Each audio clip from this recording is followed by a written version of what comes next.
Okay, so me and James, we've gone back many years, about 14, 15 years, where I first met James. It was on the board of an innovation company in New Zealand. Well, sorry, an innovation board in New Zealand, and he was the guy that was getting things done. I was at the time like in my very early 20s, I think, and we were one of the kind of the people on the scene, on the tech scene, that would start to do quite well. We're exporting a lot of like product, and James was just the guy that got stuff done. So we just got along really well. We actually put on a whole conference. It was one of the first. It was the first technology conference in New Zealand. Sorry, in Christchurch. Yeah, these were all. We did two of them. It was very successful. We just became good friends, and also started to like talk about the types of businesses we could get into. And he ran my business for about a year as the CEO of Visions Live. And obviously we've got each other's backs. About 5 years ago, we started talking about Zimbabwe and there being a need for this kind of a solution, which we were looking at maybe a Bitcoin or another type of cryptocurrency, one of these alts that were starting to emerge to like maybe be able to fill that space. And provide a solution that could be used in Zimbabwe. What James, it just wasn't mature enough. It wasn't quite there yet, and we became quite excited when kind of getting involved into Dash, and I was always keeping James updated. Around it was 2014, I think, when all of that kind of took off, and I got sort of involved in that a little bit on the side. Bought some Darkcoin back in the day, and I was talking to James about this. I was like, look, this is emerging. It's going to be something that will allow, we'll be able to actually make something that looks like digital cash. If we could do that, it would be actually something to create a money system with. And if we could do that, we could go into Zimbabwe with that, and it would really be a solution for an acute problem. So we were just talking about it for many years, and then kind of what happened was a convergence of several things. I wasn't kind of happy with how things were going at Dash. In general, with what was pre-Dash Core and the rest of it. So I put myself forward to try and solve some of these strategic issues and see if we get a little alignment on what some of the problems were that we saw. And I reached out to Ryan, who was then not the CEO yet, and arranged to go see them in Scottsdale. And from there on in, basically, I got kind of involved with Ryan, tried to help out with some of this strategy and propositions development. They took it to a certain extent, and then I divided away from Dash Core. That was kind of a little bit of a ruckus there that happened, and then we decided, I talked to James, and we said, you know what, let's just start planning to see if we can really land this in Zimbabwe. Can we do this now? Is the technology ready? At the time, I was talking to Chuck. The Copay wallet was coming. There was just a few convergences there that we thought it was the right time to start on the project. Now, at the time, Mugabe is still a dictator in Zimbabwe, and so we started this at a time when it was going to be a lot riskier as well, and we tried to sort of highlight what those issues were, and we took an approach which would be going down the regulated route to try and land it as a money system, because even though we had a dictator in power, there were those acute problems there. We thought we could launch something that was going to be legitimate, that was going to be regulated in that jurisdiction, and it was going to be something unique. And we felt that James had been talking to a lot of people in Zimbabwe about it, and we felt that we kind of had the right networks to make it happen. So I started to put together a strategy in that around sort of, we even started on this before, around February time anyway, last year, 2017. The time we got to April, we'd sort of formulated the rest of how the rest of the plan itself, if you like. James and myself had come up with the concept of Kuva and Kuvacash, which I'll explain a little bit as well further, because that there is really how we position what Dash is in Zimbabwe. It's very important. Like, it's sometimes easy for us because we're involved in Dash to get absorbed into thinking that people know what this is all about, and that the values of what Dash is about, and this whole kind of the sense of how Dash can help. That's just to take it for granted because we've been involved with it, we've been marinating in it for a long time. But if you go to Zimbabwe and you talk to someone about Dash, no one knows what it is. If you try and explain to them the concept of digital cash, they still don't know what it is, right? They're like, okay, but can I get money out? This is the kind of question they were asking us. So we said, okay, why don't we we'll build a brand up. That brand is going to bring Dash to Zimbabwe in the right way. And that is like finding out what solutions people need on the ground to solve the specific issues that they see, you know, that they've had for a very long time, actually, right? And that is the fact that you've had like a basket of currencies in Zimbabwe. The government has not been able to really print any fiat since 2009. And US dollar there is king, you know, that's the money that everybody uses. So how can we like wrap up what Dash has as a platform together with some services on top to make it usable for people on the ground? And that's what we started formulating, the brand and the positioning around that. We've, you know, James went to Zimbabwe, he kind of checked whether this is going to work with some people that he knew quite closely. We discussed it with him, and it just appeared that it was going to be a great opportunity. Now, this is still before Mugabe got ousted. And then, I started some community liaison. We formulated a pre-proposal, which we did a webinar for to see if there was interest. It appears there was a fair bit of interest for it. We posted the proposal up and then, you know, pushed to get things kind of moving. And the DAO was very grateful that they supported us in getting that that initiative running, right? Now, initially, because of the risks that were involved in launching something like an alternative money system in a country that has a dictator in it, right? The risks were quite high that things weren't going to really go well. We didn't want to push it too hard. We want to get to sort of a pilot and then we see where things go.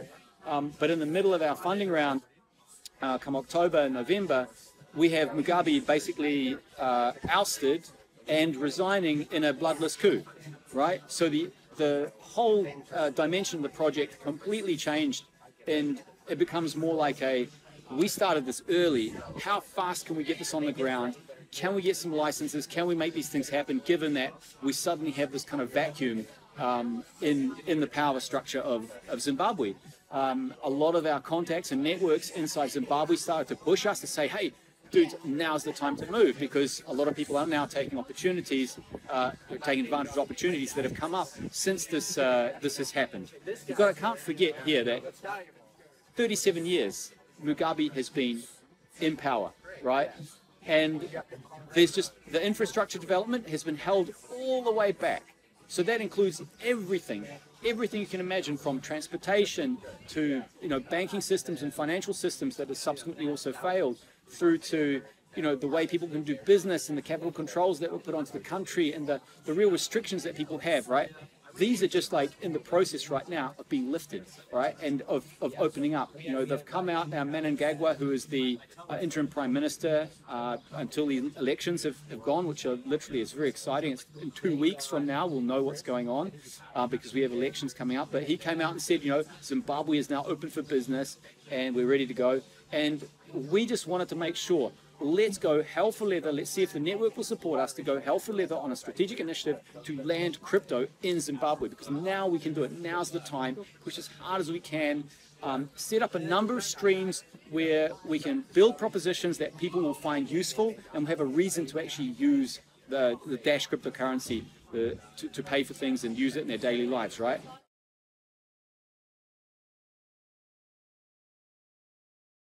Zimbabweans have been burnt, like, this is the 5th time now that their currency is really failing, like, in recent memory.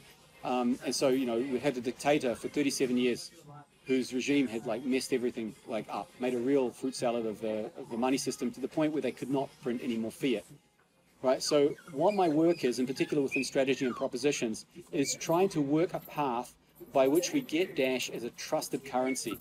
And this is really, like, it's not that it's not easy. It just requires us getting into the market, talking to people, trying to use our own, like, creative, like, mind to come up with a way that we can develop that trust over time. It's not going to be immediately trusted. Right now, the most trusted currency in Zimbabwe is USD, right? And that's it. USD is king. So how can we build a tie-in with USD that lets us also segue in a Dash, right? And Dash is so easy to understand. It's, you know, Bitcoin, who the hell knows about that? But Dash is portmanteau of digital cash. When I say, look, it's digital cash, and what do they mean? Oh, it's this blockchain money that's basically, like, you know, independent.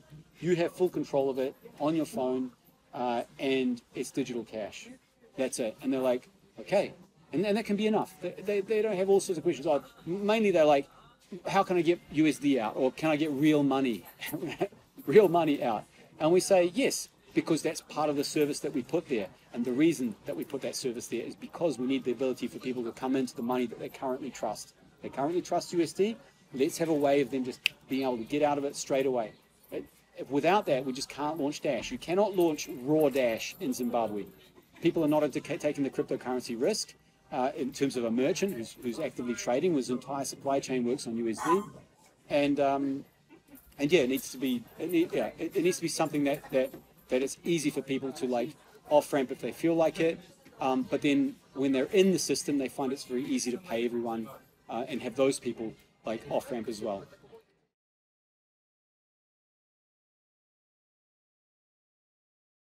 So, yeah, I guess that, so we got our first piece of funding. Of course, we sparked up the team. It was over December, January, so people are away and so on, but we did manage to get things started and ramping very quickly. And then the way that we've approached this is that we're aiming for, like we have we kind of have a roadmap, if you like, of getting ourselves landed in as a system, right, in the country, right? Now, that involves a lot of external dependencies. So for one is, you know, back in November, we didn't know, can we get ourselves a license? What will that even look like when we start to talk to RBZ? Can we even begin a dialogue now that there's an interim government, or everyone just like close their doors and say, just wait until the elections, right? But we pushed very hard. We put the right people on the ground. We have a great legal team. Maureen and the team are doing an incredible job in Zimbabwe with the RBZ to help us unlock, like, getting ourselves an ADLA, right? And that's been, you know, that was one of our convergence points, was getting the ADLA, getting inspected by RBZ, taken through that process, and landing that. Once we'd done that, we knew that we could really like button down for the longer term and take this as far as possible. And that means, like, you know, success for us in Zimbabwe is having people use this. And I mean a large segment of people. It could be in a sector, it could be a broader population set, it could just be people receiving remittances for now, but a large number of people actually using Kuvacash and Dash underneath to make transactions, to pay for things, to get paid in Zimbabwe.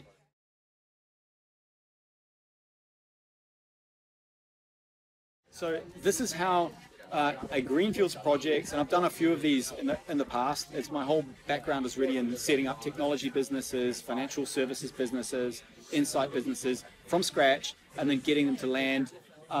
Now, the difference between, say, that and what I call a bridge building business, which might be like a cafe. We're in a cafe right now. To set up a cafe, there's a few uncertainties. You need permits, you need to secure the property, and what have, you know, a couple. That's about it, really. That's the uncertain parts. And then really it's just a case of like bringing in the equipment, getting the staffing on board, and operating.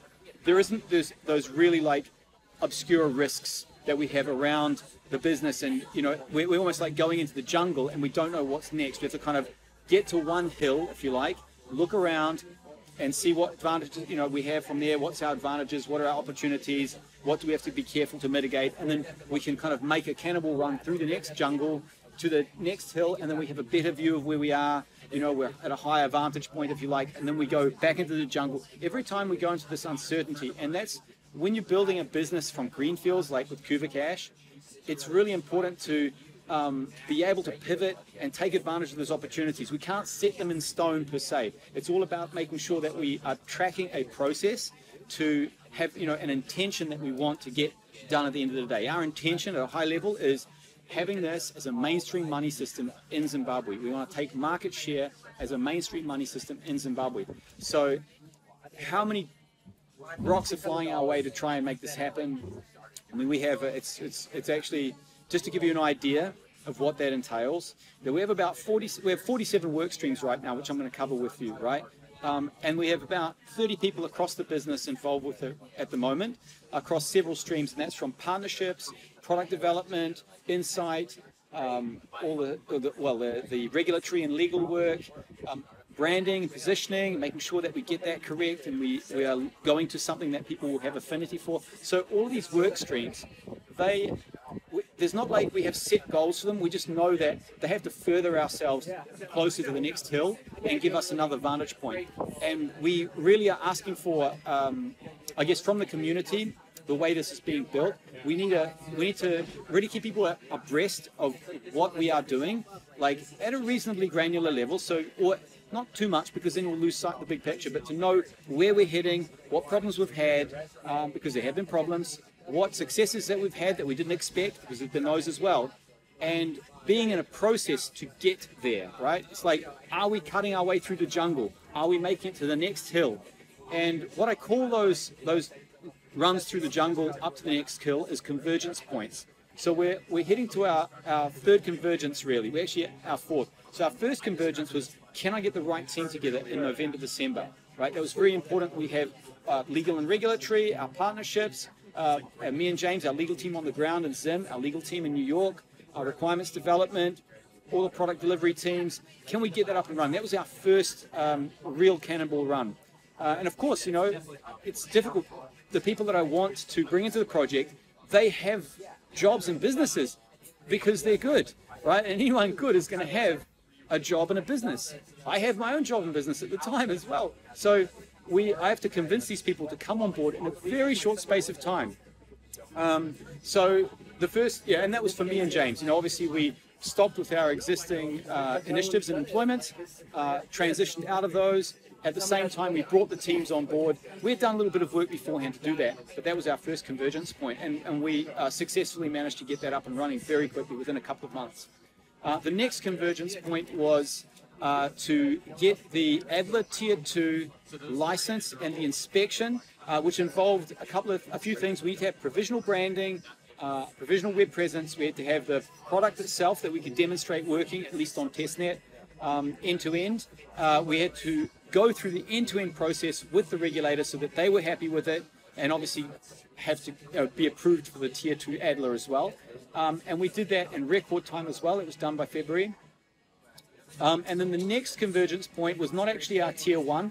When we got our Tier 2 Adler, and I'll talk about that a little bit later on if you've got some questions for me around why we're doing that. When we got our first Tier 2, then it was just a case of going through the legals to update that to a Tier 1. We wanted to make sure that we're on the top tier for what we're trying to achieve. It gives us a huge amount of legitimacy. It opens the doors with a lot of our strategic partners, which you can see. And so, yeah, but that wasn't like so much a convergence point for us.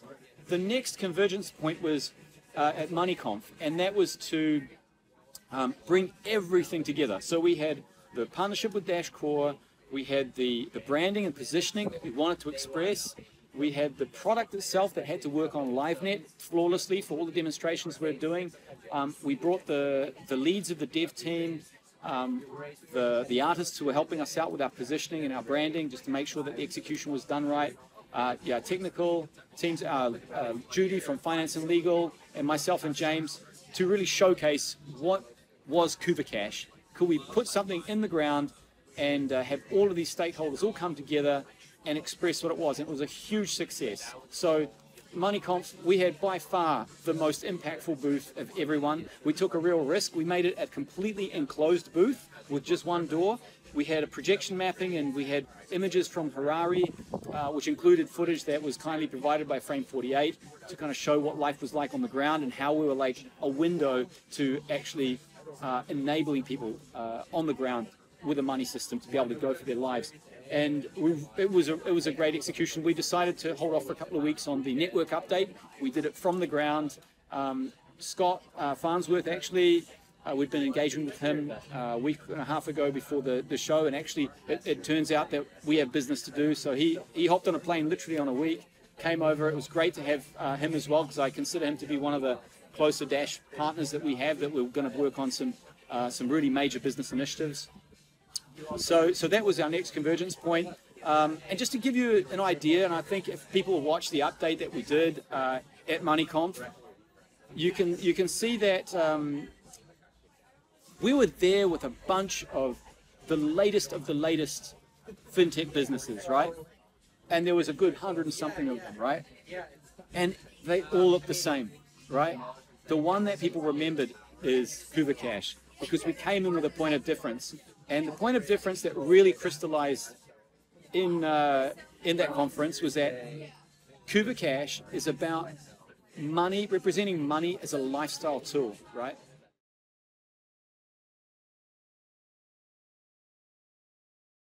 Banks in Africa, for the most part, have always come from the outside. They've always come and caused problems. They've come with like these edifices, these Doric columns and like vault kind of concepts. So it's very patriarchal kind of view of how, you know, you're supposed to, like what money is. It's something that is scarce. It's something that is painful to get. It doesn't quite work properly, and it's mismanaged, and you know, debt is a large part of it, and you know, you might work all your lives and it might disappear. So all these negative things, and we just wanted to take a positioning that, you know, in real life, money is the thing that enables a great lifestyle. It's a lifestyle tool. It's something which enables you to travel, to have great experiences, to share things with your friends, to buy the things you love, to have a good life. And if you don't have a money system that works well, you're going to have a difficult time, all right? And so we try to represent money in that way, like as part of culture, as part of life, in a very positive light. And that's the difference that we really showcased at MoneyConf. Like really like transforming money entirely from being this painful, scarce resource that, you know, everyone has trouble with, and there's always, you know, had this term money problems and so on, or, you know, in debt. We wanted to change the whole idea of that, and it vibes very well with the African sentiment in general, like especially in Zimbabwe. People are entrepreneurial, they're go-getters, they're just like, give us the tools and get out of our way, we got a life to live. And they don't want to think about the negative of money. So we really, at that convergence point, crystallized out what was our positioning and how are we going to land Dash and make it look great in Zim. So people want to be a part of it, they want to use it.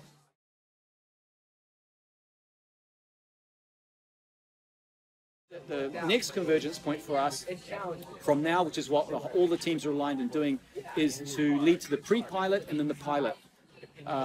So let me explain a little bit about that. So a pre-pilot is people that we are super friendly with. So these are like friends and family, people who can take a disaster happening, and we'll work it out for them and make sure that, you know, it ends up good at the end of the day. And so they're not like people we don't know. We'll have 5 or 10 of them. They'll be using the application. They'll be using it for material things like actually sending money into Zimbabwe and using Kuva to send it to other people, and then being able to cash that out into USD. And we, as part of the operationalization plan, because we have to now operationalize, we're coming out of development and into operations, that is a critical step for us. So get the pre-pilot done, get real transactions happening, even with people who are super friendly. It should be happening in September. And make sure that all of those kinks are ironed out and we have everything in place to deal with anything that we might need, and learn if there's anything new that we need to deal with as well in that process. So we might be working with our partners. Initially, I think we're doing our own cash replenishment, but we have partners as well that we need to train, get on board, have, you know, our pre-pilot members and participants coming in and using those partners to cash out or cash in. So that's a real critical step, and that, you know, don't know how long that will take. It'll take as long as it needs to. It might take a month or more.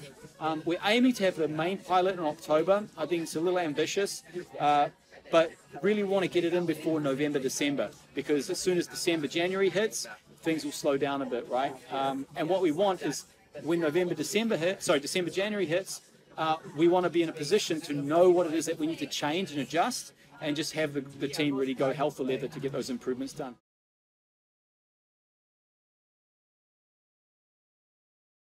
Okay, so with regards to time frame, we want the pre-pilot to be launched in September.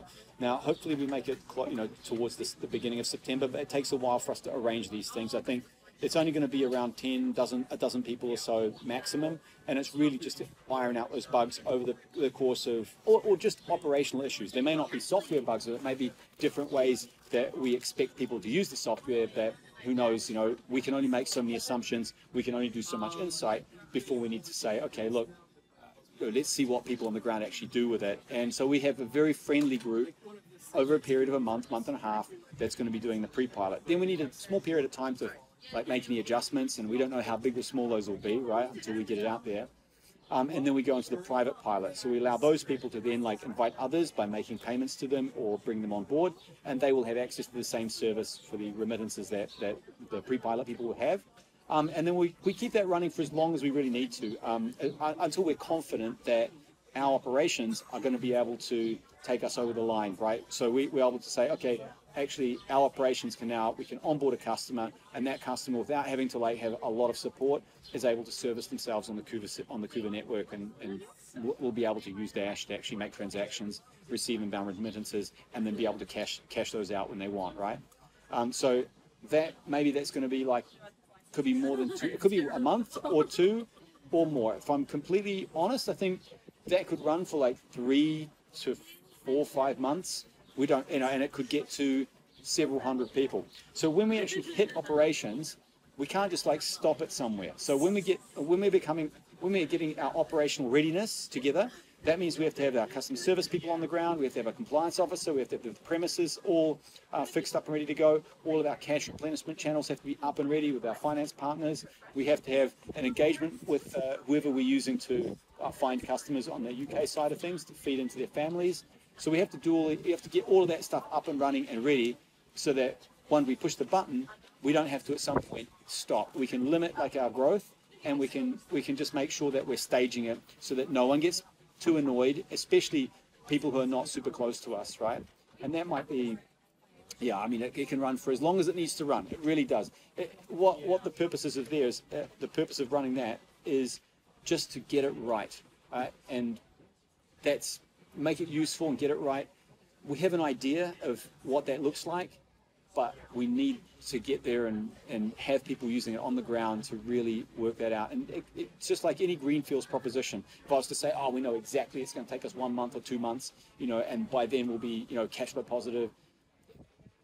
We can't do that because we don't know, right? We have to walk the walk, look at what things have to change, do any pivots or anything that are necessary, scale it to whatever we need in order to, achieve, maybe our projected margins that we're looking for. Initially, we won't be charging anything for it as well, just because really we're going to be paying people. Effectively, we're by making it a service that's free or that they don't pay for at the time, we're making it so that that we're kind of paying them so they help us to work out the issues with our operations and our software.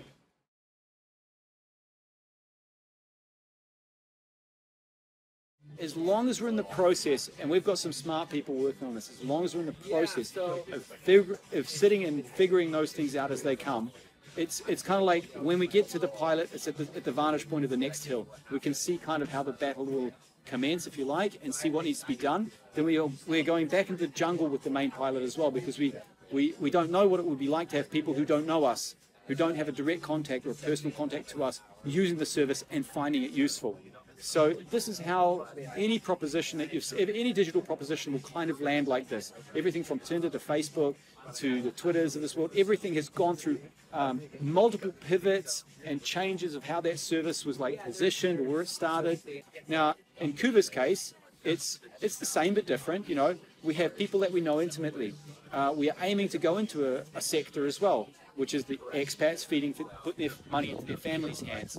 And this inbound money, which is how we're going to run the first set of pilots, we're feeding them from inbound remittances. That means people outside of the country giving money to their family members, just puts money into our ecosystem as well.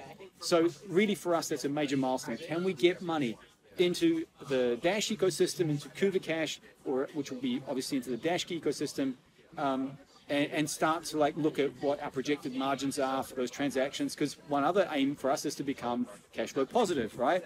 Or at least start to bring in revenue and demonstrate that and show that additional investment for growth is a good idea.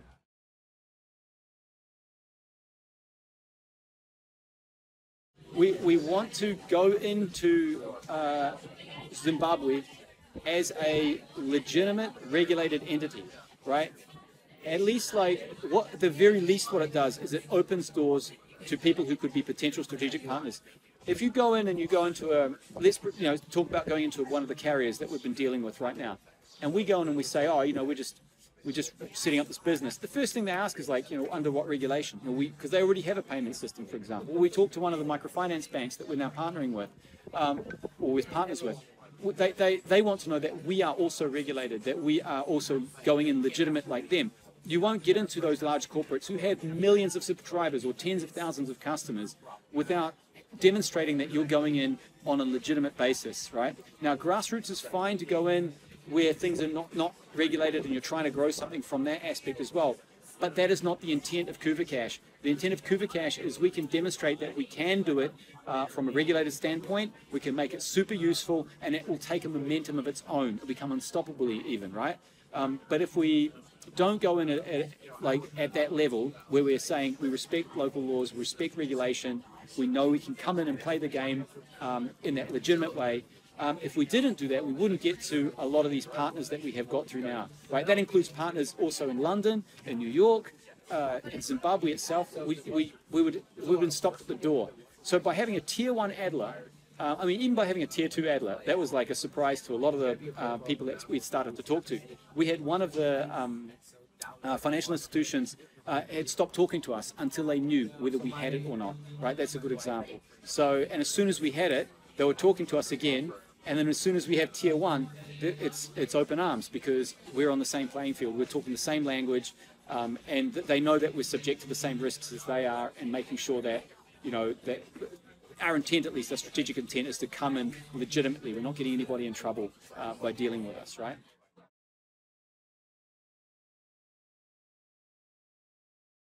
We're not an exchange at all. Okay, I want to make that point clear. So, although we have on-ramps and off-ramps to USD, we use exchanges for our own liquidity, multiple of exchanges. So, obviously, looking at engaging with exchanges in Zimbabwe, there's a major one, Golix, and so we're not competitors to them. But the way that I would position what we're trying to do by taking that legitimate route and by going for the regulated route is we want to go in just like, say, Coinbase is coming to New York. So Coinbase is like arguably one of the biggest now, at least the most legitimate exchange. It really has all of the interests of the institutional world, and that's the fulcrum of where the transformation is happening for crypto, is around Coinbase. And so we want to be, by going in on that regulated foot, just like Coinbase has their BIT license, they went on that regulated foot, they become very big because it opens doors with a lot of institutions, a lot of partnerships with institutions that are more conservative, and they want to know that you are also coming in and talking to them at that level, at the level of, being a regulated and legitimate entity that is going to be recognized and is not punished or pushed out of the market, right? And alongside that, there's a great deal of brand risk as well. To any of these institutions that might deal with us, and they expose themselves to a multitude of other types of risks underneath their operations if they go ahead and do something like deal with an unregulated entity. So we want to be like a Coinbase of Africa, but that's in that way, right? So we're not an exchange, we're not competing with exchanges, but we want to come in on that legitimate level for that reason.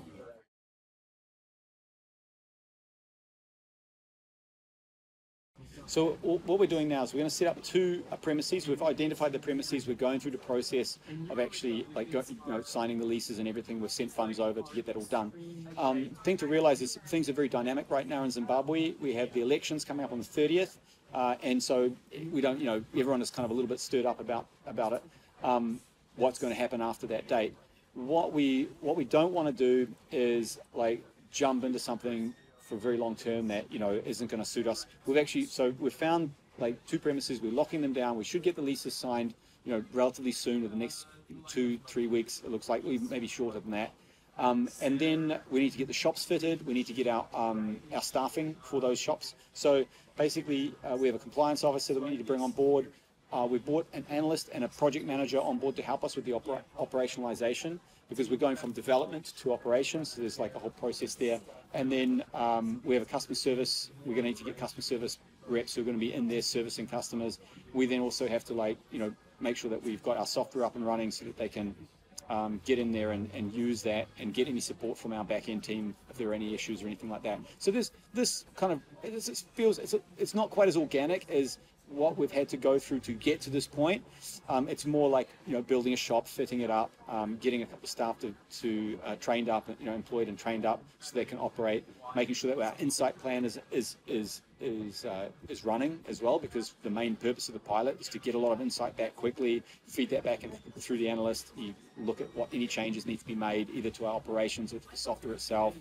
But yeah, that's really where we're heading now. So operationalization, is a number of work streams that we're running on at the moment. We're still in development, obviously, and we're going to still be in development for quite some time, but we will have a product that's going to hit in September that's going to be the one that the pre-pilot initial participants are going to be using.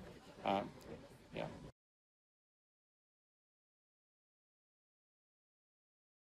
So we're just taken on a couple of extra staff at the moment, so another business analyst and a project manager. Part of her work is to look at taking the operational streams and getting those put on the ground. Now, it's a little bit closer when you're putting in premises and building up operations. We're going through a lot of the more difficult parts, which is, the regulatory aspects and the legal stuff, establishing the businesses, getting those partnerships on running. Actually, getting a premises up and running isn't that tricky. We just have to make sure that we do the designs for the shop fitting. We're going to have some staff that we hire and train up. Probably going to be one staff member, two staff members for the regulated premises, because we need to have a compliance officer on site and there as well. We need to have someone who'd be servicing customers. We also have security staff. Oh yeah, and then we want to put on the ground as well some of the partner development that we're doing. We need to have somebody who's going to be responsible for kind of those liaisons as well. So as soon as we land it starts to become real. People's perception of what we're doing really will change, and we want to take advantage of that too. I mean, change in a good way. It shows that we're actually getting something done on the ground. It's hard to imagine what it's like to be on the ground in Zimbabwe, in a place that for 37 years has been under the thumb of a dictator, right? Infrastructure's not been growing. There's been little to no investment in anything. So when we come with our story, people don't even believe it. They're like, seriously? And as soon as we get that credibility start to go, like we have the license, we have the premises, we've landed, they just see it's like magical for them, because they're like, they want to help us and get behind it. Like, it's not even us helping them to, they're just saying, hey, where's an opportunity? How can I be a part of this? That's the kind of thing, because it's so exciting to have something like this, so new, so powerful in terms of what potential it has to land on the ground in Zimbabwe with the investment from the DAO to make it happen. So everyone is just amazed by it. Now, if we can start to put those things on the ground, put the premises on the ground, run up the pilot, demonstrate that traction is happening, a lot of things will really open up. Already it's been amazing for us just because we've had our own people on the ground, we've talked our propositions. It's a very compelling proposition for what we have in Kuvacash. But actually when people start to see that it's really real, they see the app, they see the transactions we're doing, that's fine. But we have a premises, we have a place where people are going and actually transacting. Yeah. I mean, we're super excited because what happens from there? And it's hard to imagine what that's like. It's not like setting up a remittance service up the road, say here in LA, right? Who's going to notice, right? It's nothing. But to do it in Harare, where it's materially something significant. And so yeah, and this is part of the reason that we've made this like a strategic initiative. It's just, we have this opportunity right now to go in and take the market. We want to push as hard as we can. We want to get as many of those streams up and running as we can, as fast as possible, and make sure that we're designing it for longevity. Because this isn't just like an experiment. This is a real thing that we can land and make a material difference to the Dash ecosystem with, right? And also in that process, where it's not like we're helping people. It's like, I like to talk about, we're activating people. Zimbabwe's full of entrepreneurs, real people who just have a real hard edge on their business, because that's all they've had to be able. That's all they've been able to do the last few years. Employment, in corporations and businesses, doesn't exist. Everybody's an entrepreneur, or they're doing something just to get over it. So they've really cut their teeth in a difficult environment. If we can activate them, they have agriculture, industry. We've been talking to a lot of business people. There's so much potential there. And that's what the DAO is helping us realize. I hope people can see that. It's not just like, oh, we're going to open up a few wallets in Zimbabwe and that should do it, or some merchants. No, this is about a massive picture. We can activate and have Dash being used as a mainstream, major money system, taking market share from everything else that's out there in Zimbabwe, right?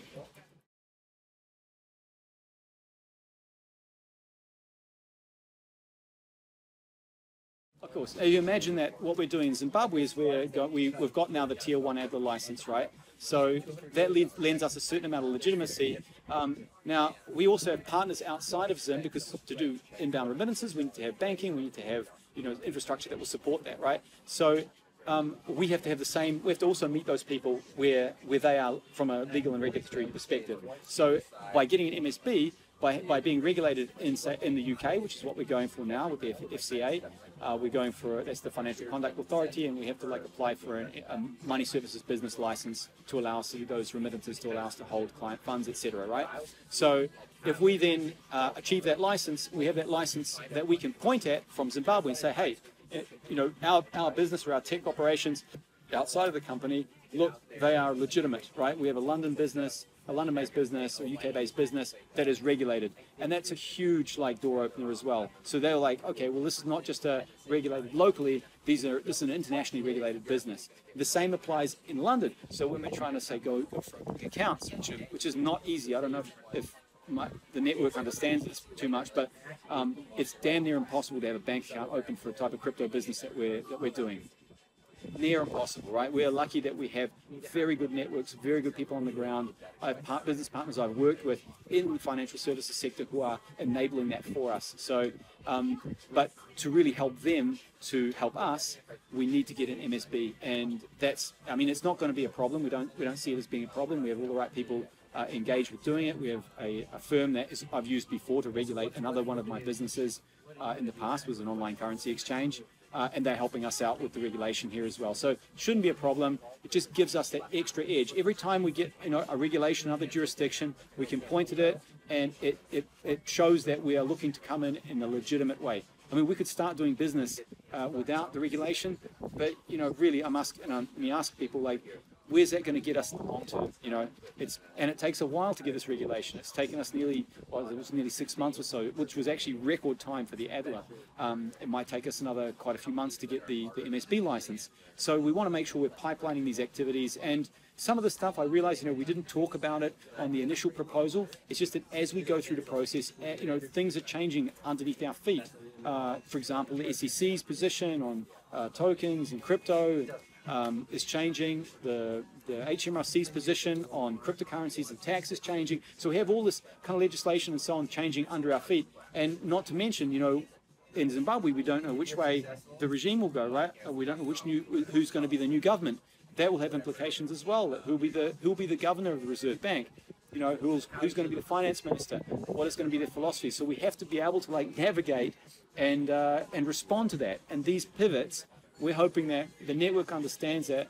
We're really asking for this, that we are going to be going through and making pivots. We don't just have these fixed milestones in place. If we don't achieve them, we're upset. No, we're saying, are we in a process, and is that process sensible for where we're going? I'll talk to anybody if they've got ideas of how we can get in and talk to people, the regulator or someone who knows somebody. I'll talk to anybody who's got a network and give us a suggestion of how we can land things. And so that dynamism is essential for landing something like this, which has never been landed before. It's not like we're building a bridge from one side of the shore to the other, and there's one way of doing it, ordering your bricks and your trusses and your what have you, and there's just a stage way of doing it. It's been done 100 times. We're not doing that. You might say, we're building a bridge from crypto to fiat. No, landing a money system in an African country with Dash under the current environment, which is changing like this, it's unprecedented. It's never been done before. So I can't this is why we've had trouble as well with yourselves, trying to define exactly these milestones. What the best thing we can do is show what the process is and what achievements that we have are making towards the end goal, which is having people use Dash as a mainstream money system in Zimbabwe, right? That's that's what I would really like to get across the network. We are going to do things. We are going to. I want to call it make mistakes. We're going to have to correct for some of our course. That's what I like to talk about. Because I don't like to talk about your failure and success. It's not. Success for us is we have a vision of where it needs to be, and we'll see where we get with that. We're really aiming for that mountain, but in the meantime, it's really about on the ground, tactical, seeing who can we do strategic partnerships with, how can we use those to get us to the next stage, to get us closer to that top level vision, right? Which is getting people to use it as a mainstream money system in Zimbabwe.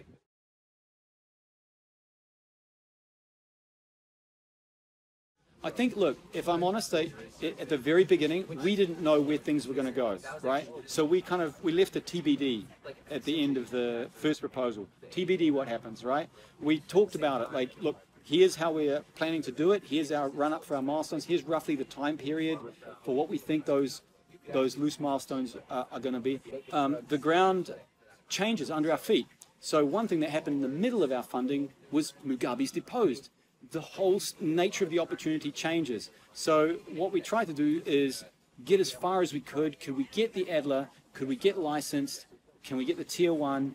You know, what does our branding look like? What partnerships can we build on the ground? And from there, I think we definitely have transitioned away from saying, okay, well, it was never going to be a case of, okay, look, we're just going to finish some software, land it, and people will use it, and then suddenly we'll make money. I mean, that, you know, very foolish perspective to have in any case. So I never expressed that that was the case. What we expressed was, here's our roadmap for where we go, and the last months there, we're TBD. It's a growth phase of some sort. Here we go. We're heading towards a pilot. What we found was that Dash was appreciating. We managed to scope up our project a bit because of that. The last 6 months has been depreciating. We've also had like all sorts of like new partnerships and potentials that have landed like on our laps. And we're hoping that the network sees the value of supporting something that's a massive opportunity, probably the biggest opportunity in Dash that Dash has seen today, arguably. Like, you know, we really have a chance to land a mainstream money system in Zimbabwe. There's not another crypto doing this. There's not another crypto funder to do this. Institutional funding won't go in and touch it until well after the elections and everything is settled. The government has been talking about 2030 as being their date for stabilizing income and so on in Zimbabwe. But we're like, no, with the DAO, we can push this way further. So that is, I guess, what I want to talk about in this, like in reply to that, is that it was never intended to be just a one and done. And people positioning, I mean, look, we have people who are not fans of Kuva for God knows what reason, right? Maybe they need to watch a little bit more about what we're doing. But have a look at what we're achieving on the ground. We're trying to keep everyone very much updated. Have a look at what the material potential is here for Dash, right? If we land this in Zimbabwe, and we're really heading that direction right now, I mean, touch wood, everything's going very, very well.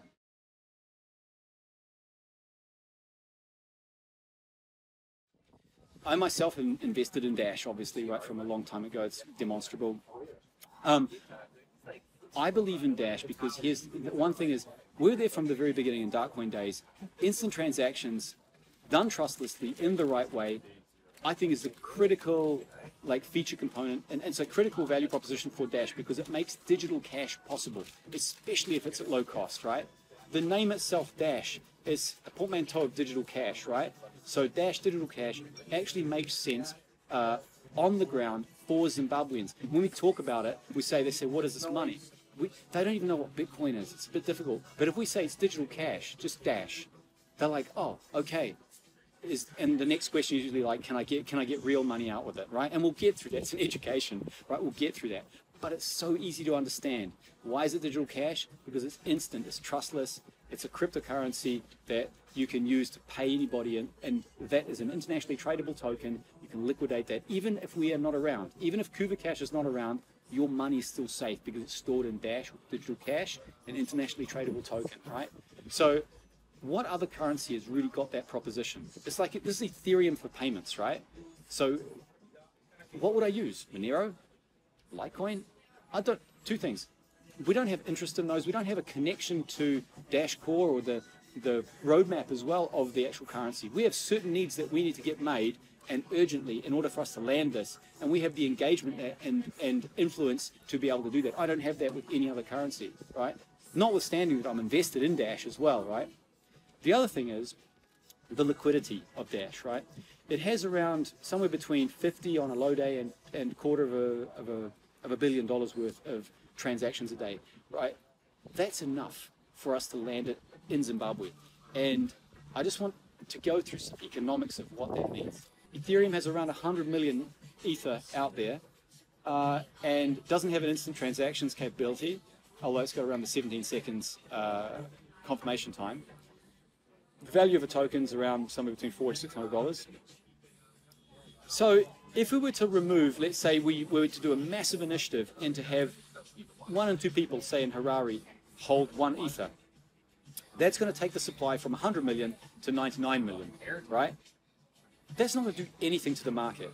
So if I was to like focus on making Ether the token that we use for payments, that's going to do nothing to the market at all. I won't even touch it if I land $1 million, or say $1.5 million ether. But let's have a look at what it would mean for Dash if we were to do the same thing. Dash supply is around 8 million Dash, right, at the moment. And the current liquidity, that's how much tokens that are actually trading in the market today. Arguably, I'll just go through back of the envelope, about 4,700 masternodes, which is 4.7 or 4.8 million Dash are actually locked up in masternodes. They're not really that liquid at all. Then we have, say, about 1.5 million or so that is going to be randomly held in various wallets, not really liquid. Then you have like maybe 2 million that's going to be circulating as liquid Dash, and arguably that's the higher end of it. Okay, what would happen if we took of that 2 million tokens, 1 million out of circulation because it was being used in a city as a mainstream money system, right? I'm going to say, like, conservatively speaking, like, I mean, if we do that, it's a historic event anyway, and Dash really will appreciate. But I want the nodes to think about this. If we could do this project and get 1 million Dash out of liquidity and into the hands of people using it in their day-to-day lives, what's that going to do to the price of Dash? It's going to fly, right? So that's another reason I'm invested, because we all make money. If Dash will actually go up, we'll make money out of this process. We'll make it useful for the people on the ground. If someone is holding 1 Dash and we can get the price to go up a few times because of the fact that it's useful and that liquidity has been taken out of the market, don't forget that, right? Then I've got the ability for this project to have material effects, right? If I did the same thing with Ethereum, I take 1 million off, 2 million off, it's not going to put a dent in the market. With Dash, it's going to materially change the price for the positive. And that, I mean, if that's enough of a story, I think it's worth people really thinking about, are my incentives just personally aligned for that? I mean, they are, right? But what about the incentives of people holding nodes and who believe in this project? Do you think we can achieve that? Can we take 1 million Dash off the market and put it into the hands of people in Sim, right? Because if we can do that, all right, you do your own maths.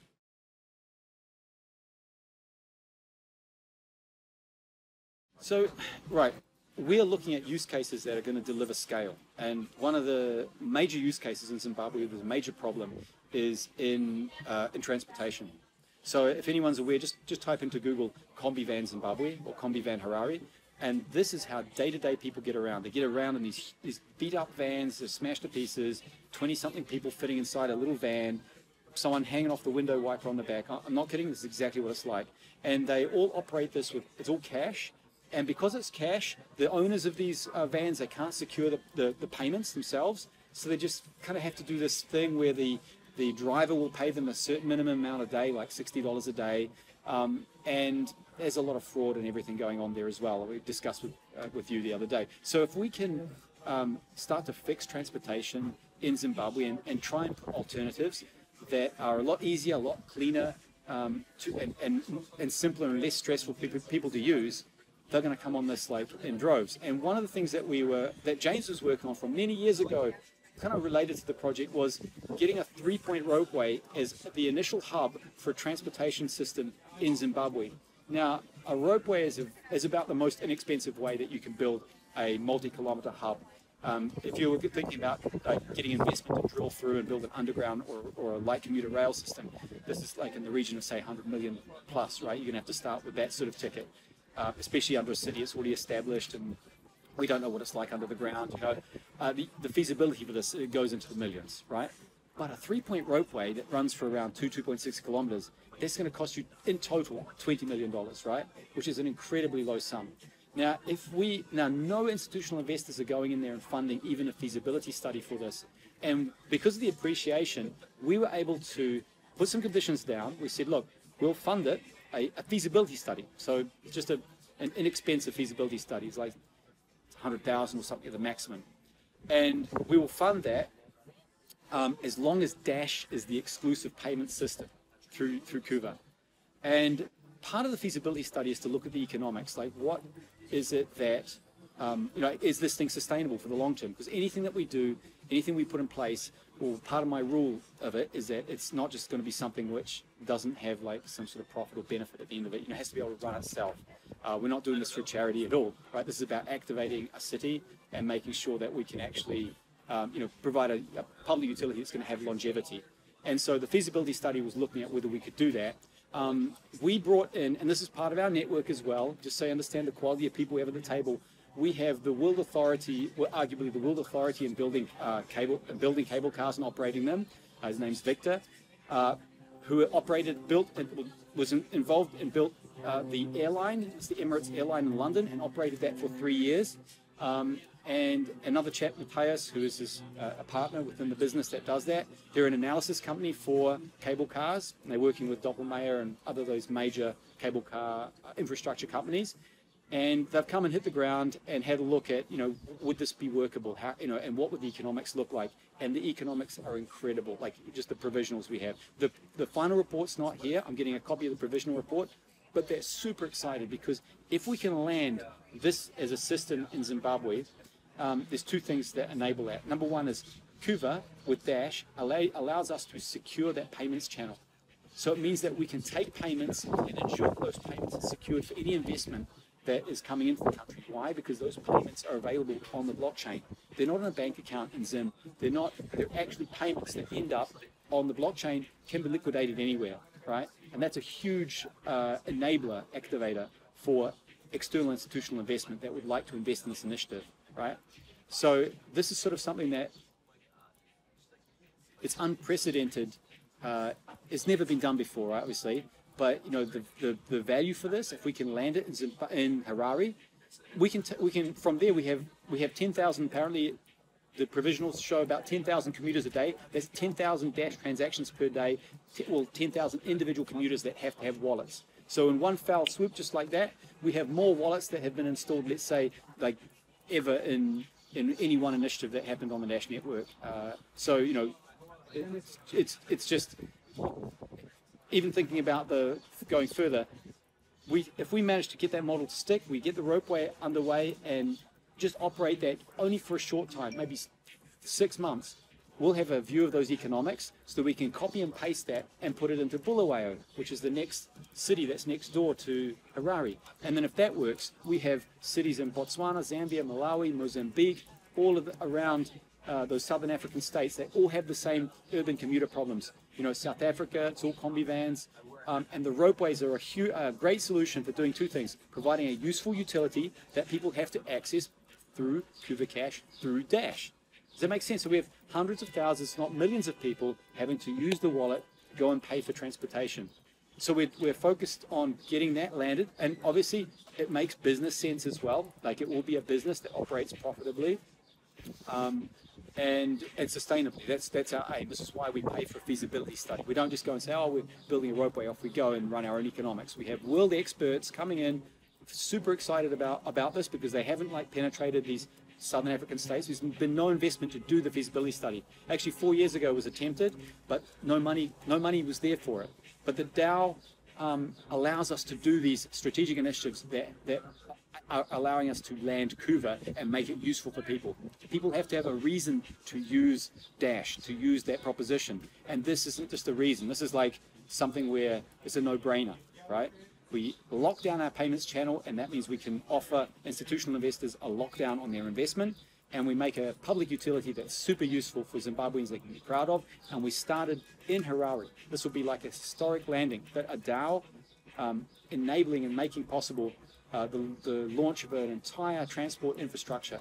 On top of that, obviously, think about how many transactions per day that we're doing on the regular. This is not just like, a few people using it now and again for remittances. This is everyday commuters using the network to make payments. So, yeah, that's the reason for that roadway feasibility study.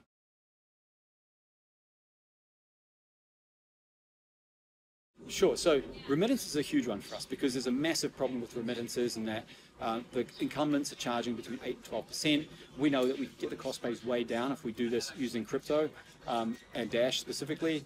And we have no one's ever put the investment in to do it properly. Say in Zimbabwe, you have the incumbents that go in there and do it as part of their growth plans for Africa, right? But we are a brand new business that's coming in, and we're doing it with a completely different positioning to say a Western Union, which is sit in a line all day to get your $200 limit, right? We are about money as a lifestyle tool.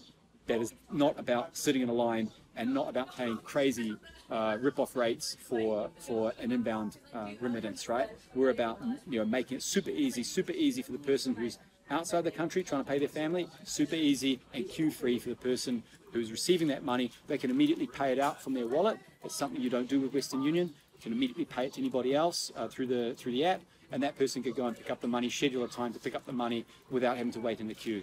So that's a massive initiative. The other one is related to this initiative is we're talking to one of the major incumbents in the mobile space. Kuvacash through EcoNet is the main incumbent, and they have the Kuvacash system. They're very bound to it as well, right? Whereas the other operator, and we've actually got an NDA signed with these people, so I can't really talk too much about it, but they have several million, they actually got several million subscribers, and they're able to give us a subscriber base that we can give our proposition to. And we're talking, this isn't like in the next 2 months, this is closer to a year from now, but we must pipeline it now. Telco companies and the services they provide, they're a very slow-moving beast. So we are pipelining some of these types of initiatives and propositions and strategic tie-ups because we know that in 1 year, when we go into expansion phase, when let's say we have like some transportation systems, we have some more, but I don't want to go too much into detail. We have some more initiatives that are related to transportation. That once we land them, it then becomes very sensible to allow people through their mobile carrier to actually access our services. And so, yeah, those are all part of the, I guess, the strategic matrix that we're developing to get Kuva landed properly. Now, I want to say this: don't forget that by landing, by building the strategic matrix, it means that when we take it to another country, let's say we go to Botswana, we take it to another country, then we kind of have the precedents, like, for the most part, there'll be some regulatory differences, but we have the precedents, the legals, the types of propositions that work, and we have like all of our operational like infrastructure, our software, the process really, all the operation software and so on, in order to be able to just go and copy paste it into another country. So the work we're doing in Zimbabwe, it's tough because it's a difficult environment, it's changing under our feet, but if we can land it there, copy paste, that's how we envisage our expansion plans.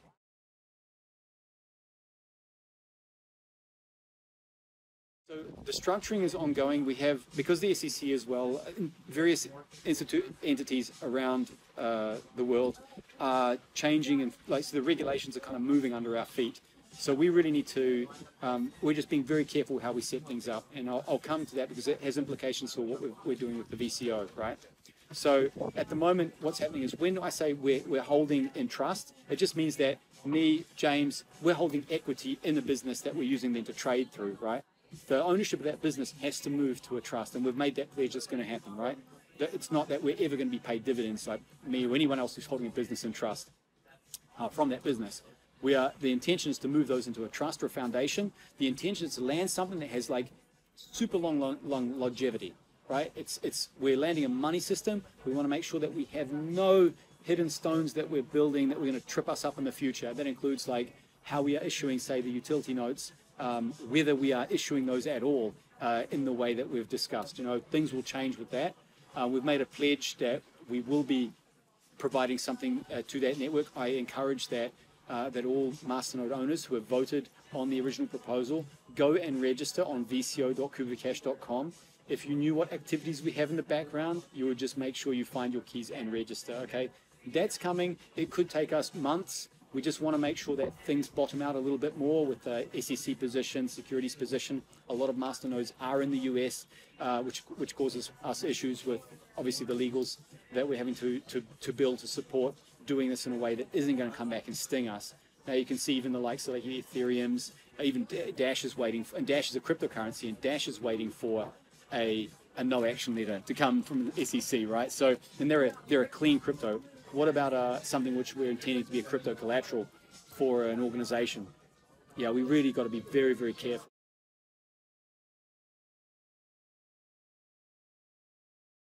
There are hidden stones with this to the point where we just can't do it right now. There isn't a viable option for us to sign with any entity because the DAO is essentially a rootless legal entity, right? It's actually, the DAO is a public utility.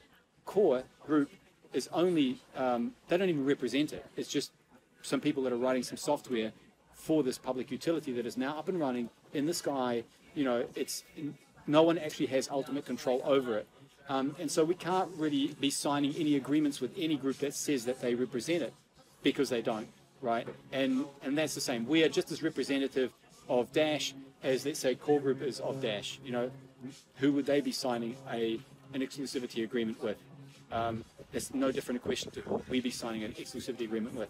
That said, we're totally okay with getting to the point where we build some structure or agreement that makes sense to us and that gives us that longevity and make sure that our business isn't made fragile because of it in the future. You know, what happens when Dash forks? What's the legitimate fork? There are no representatives. We are representatives of Dash as Kuvacash, and we hope that masternodes can come to the understanding that you know, we are a trustworthy entity, and we hope to demonstrate that through what we do in our, you know, landing Kuvacash ends in.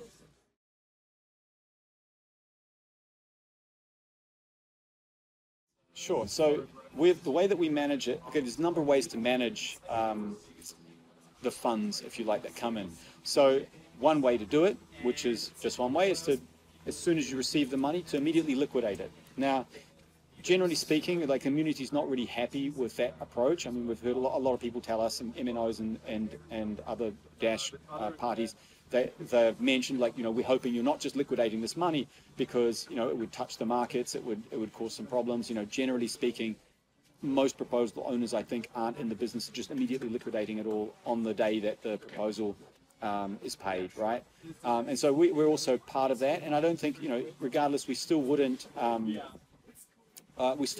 like be liquidating like all of our funds in one go anyway, because some of our people, myself, James, you know, we're paid in Dash, and so we need to have some Dash reserves to pay people who are paid in Dash in our organization. Secondly, you know, it's an appropriate way to hedge and manage your treasury is to make sure that you do have reserves in both of those currencies, and so we maintain those reserves in both those currencies enough to have a certain headroom.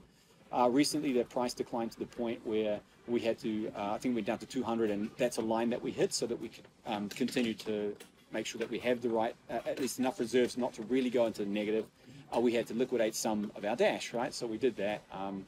But, you know, generally speaking, and now the price has gone up to 245, but you can't tell, right? So there's a lot of swings in this game. We have our own strategies for managing that as well. Part of that is like looking at what scope we can take on board, because once we commit to scope, we want to see it all the way through. We don't really want to like close that off at like an early stage. Once we close, if we close off a piece of work that we're doing, say with a partner, that, you know, that we will look fickle, we will look like we don't have the resource commitments to be able to see some initiative through.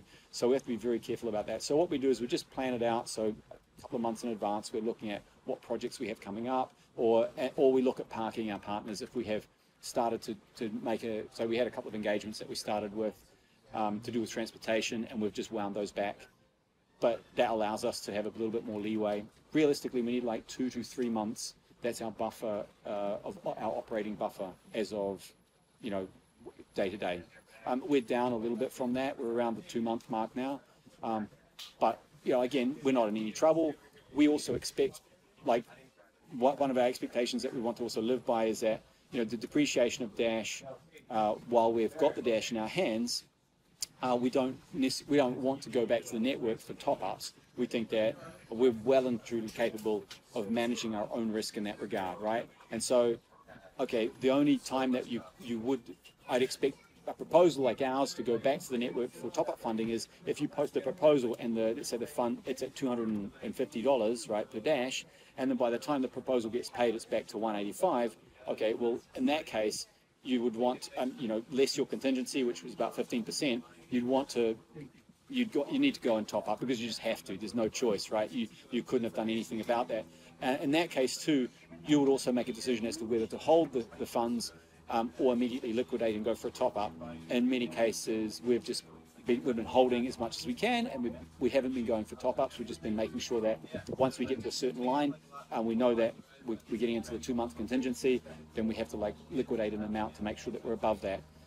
So we've been running that, and we've been running that for nearly 8 months now. So, and it's done okay, even through this very, very, very harrowing cycle of like declining Dash. We had a bit of a bump in December when we liquidated some funds that at an appreciated rate, which was great because this kind of helped us carry through what we wanted to do. We actually scoped up the project in the beginning of the year. But, you know, right now things are, well, we're on a decline. Maybe we've hit a little bit of a bottom, but we're still managing that through that strategy. So in short, that's quite long. In short, yeah, one strategy is just to immediately liquidate. If we did do that, that strategy would have ended up giving us a bit more money, but there's just no way of telling, right? We also would have touched the market and maybe had some material effect on it. We don't know. So right now, yeah, that may have been a strategy to go forwards with, but the strategy that we have has kept us funded, robust. We don't need to go back for top-up funding. We're going to continue to run with that strategy. We want to, so it can be an option to just liquidate immediately, but we've had benefit from not following that path back last November. We think that at least we can take some risk, right, and manage it carefully rather than take no risk. That's why businesses have treasuries. They do actually actively manage their risk and their hedging in this way, and we've done the same thing. You know, sometimes just like liquidating outright, it's easy to go back and say, well, hang on, the price has been declined for the last 6 months. You know, that would be what would be expected. And maybe if we did that, we would have ended up with more in our coffers, right, that we could run with. But there's no way to say what our liquidations would do to the market anyway, right?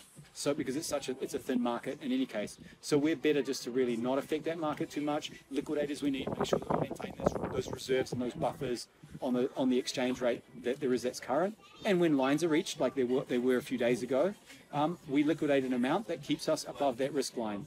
And that is prudent financial management. This is not like prudent to just liquidate straight away. That's one option, but it's not the only one, you know. So we just have taken a more sophisticated option, if you like. The more naive option is like liquidate on the day. That's all.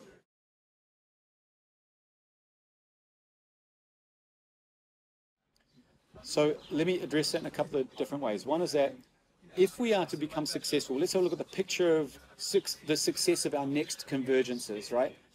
The success of the next convergences is we have people that are starting to use Dash, find it useful. We're getting a product that people start to love and are using it to make payments to their family members in Zimbabwe, and then those family members are using it to then have pay other members that they owe money to or want to allow them to go and get cash out, etc.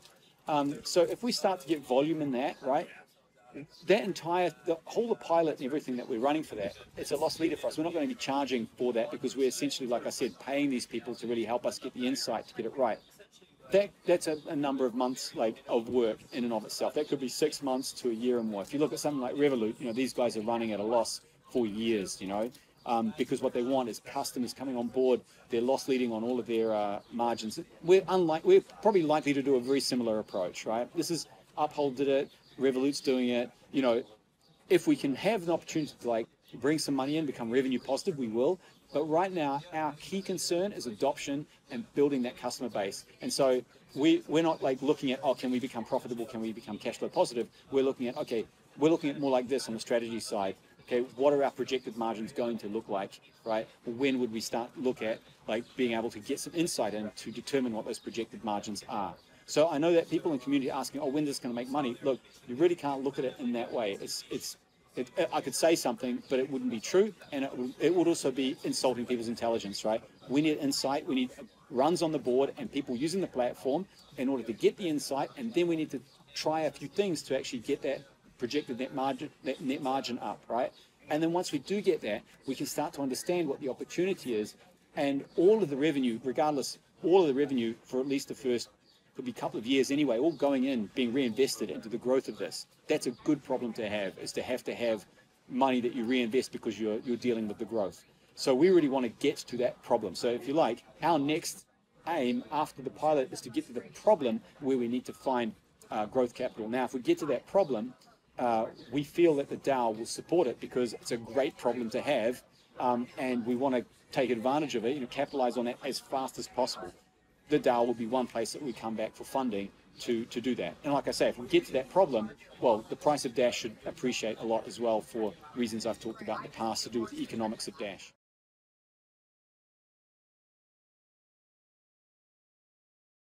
So this is a good example of how Insight has really led us down a particular route.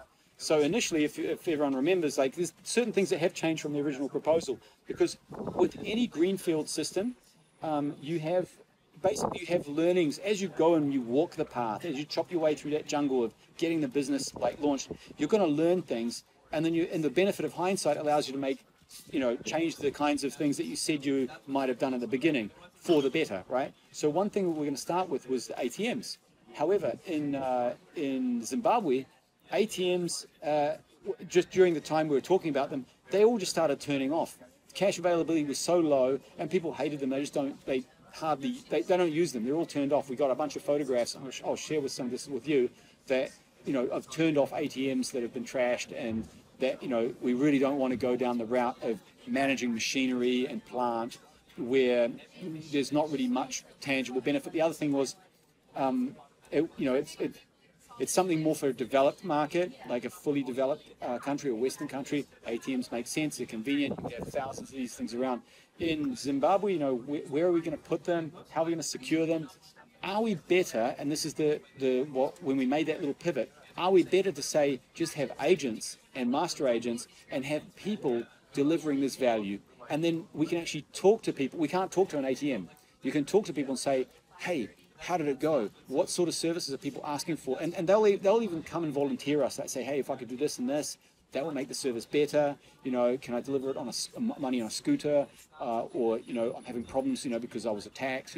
We can actually come back and have these like living ATMs, have these people that are going to be delivering these services. It's a much more human way of doing it, and it's a way of also involving the population, right? And making sure we're kind of connected culturally. If we just went in with ATMs, it wouldn't be the same. If we went in we're going now in with agents, it makes it a lot more straightforward for getting that insight back from the field, right? So there's an example of a pivot. Now, of course, we haven't launched the business yet. So when we talk about these pivots, these are little tactical or strategic decisions that we make along having, when we're walking that development path, right? When we walk the operational path, we may have other material pivots that we have to make. So at the moment, we're walking a development, partner development, and business model development path, which leads us into having to make those pivots. The other thing is looking at how we're going to feed the system. So we have a number of threads that are running. Two major threads are transportation and inbound remittances. With outbound remittances, we found it's going to be very problematic. So we had our partners initially that were working with to implement those, and then they were looking to us to help them with outbound remittances, for which we're coming up with a completely different solution. So as soon as we got our Adler license tier 2 and we started to have those conversations, because then we got into the room, then we got the insight, then we know that there's some changes that we need to make to our own business models, and then we're like, okay, inbound remittances are more important for us to fund the ecosystem. So we didn't know that until, like I say, we've got to walk that walk. You can't even get into the room with these people until you have some licensing, until you're talking at a certain level. You might be able to get into a room if you're just a little business and they'll give you a little bit of insight. But as soon as you're partnering and they're applying resources to develop that partnership, that's when you really know what needs to change. So it's a bit about, again, walking the walk. And as we walk the walk, we'll learn things. And we may change things from how we originally right at the start, the first proposal, said that we might be doing, entering the market. But that's what any sensible entrepreneur will do. This is nothing out of the ordinary. It's a very greenfields thing. There's no precedent for it. So, we're about incorporating the learnings as we go along. And in software, they've been doing it for years. They call it agile, right? And this agile process means that, no software is really built as a bridge building exercise. It's always built with consumer feedback, changes, maybe material changes and pivots. They're like, oh, we found a little seam here in this business that allows us, or the service that we're giving that allows us to really scale it, or as a service that people really want in this sector, right? And then, we change things from how they were posited right at the beginning. That's a natural part of landing any greenfields proposition. We're not any different. So the executive, it's myself, James. We are the co-founders of Kuvacash. James is the CEO. I sit on strategy propositions. We have Spiro, who's our VP partnerships. So he's very good just organizing, planning, and maintaining liaison with partnerships, closing partnership deals, and so on with us as and when needed. We have Judy, who's got a wealth of experience both in New York and also within startups that are doing very different and disruptive things. So she's got great experience to kind of keep us grounded. And then we have Steve August, We have Steve August, who used to be a competitor of mine, actually. We have a lot of respect for him. who exited his business, and he's an excellent exec advisor that provides us some objectivity on what we're doing. And that, I guess, forms the kind of the kernel, and the vision, and the business is made within that kernel. Then we have our CTO, who is another guy who I've worked with for many, many years. In a business like this, you have to trust, work with people that you trust almost absolutely.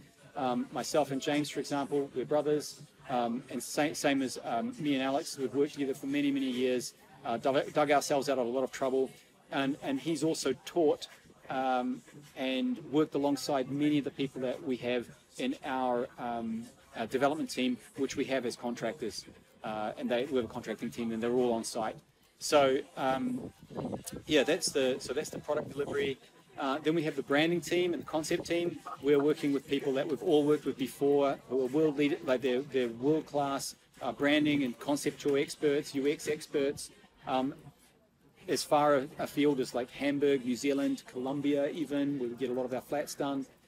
We've all worked with these people before, so we kind of were able to hit the ground running. We've already worked with everyone in some context or another, or known them for a long time and been familiar with those businesses.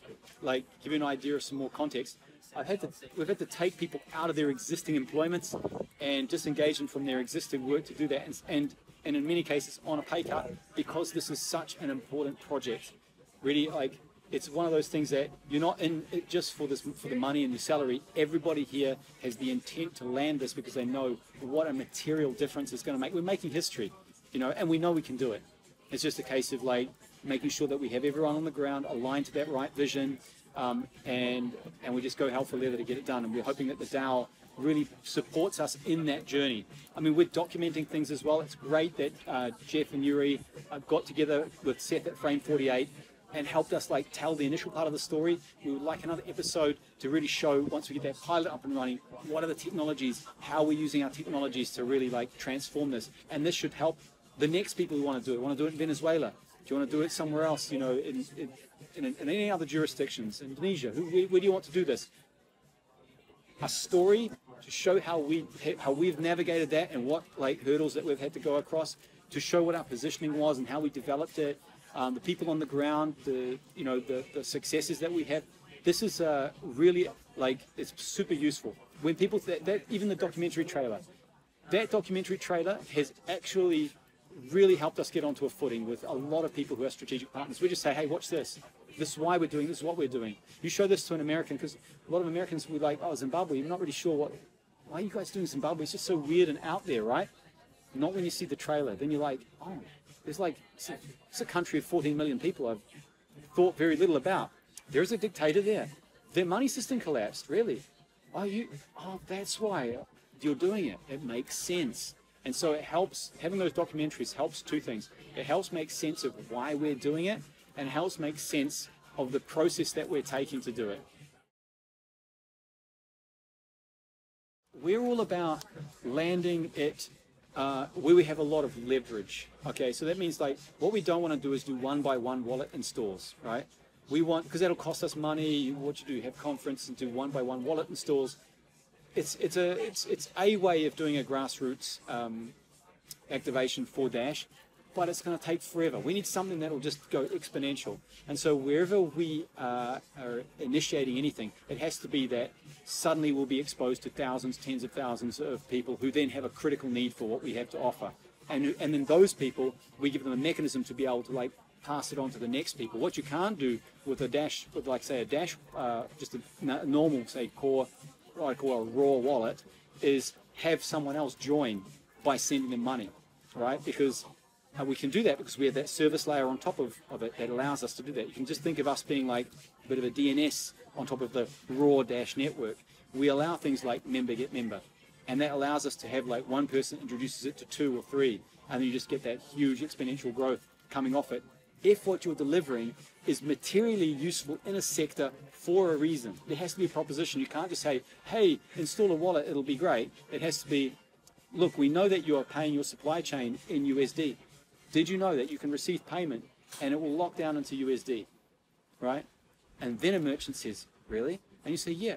And there's 50,000 people like in this neighborhood that can pay you in this way. And they're like, well, that's great because I pay my suppliers in USD, and you're telling me I can get paid, and I'm in the business of making margin on my goods. I'm not in the business of taking this weird risk that you're telling me about. And I can just go and and you have a service where I can walk in and you'll put money either into my account or pay me cash. Amazing, right? Those are the services, and that's how we differ from raw wallet installs. A raw wallet install, in many cases, is not useful for a merchant. They're accepting, because things are so dire, they're accepting that they take that currency risk. And I tell you what, the last 6 months, they're not going to have had a good time, right? They'll be like, I'm bleeding margin by taking payments here.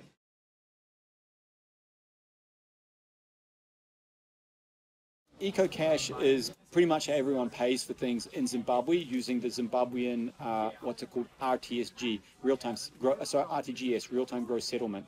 So real-time gross settlement is like a USD bond. So it's supposed to be 1-to-1 to the US dollar. Of course, it's not. It's highly discounted. But EcoCash uses that for all its transactions. And their own systems, through some upgrade, they collapsed.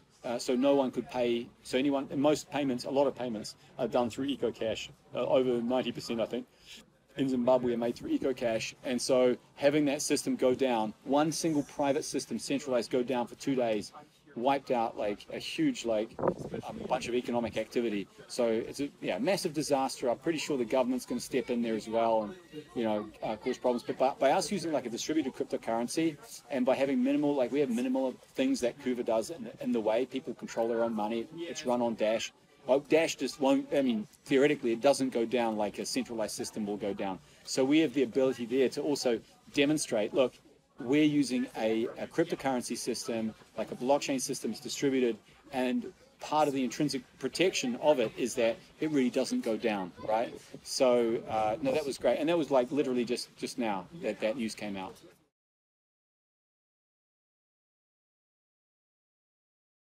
So we have a financial plan. We published that over the last few months, even before our funding.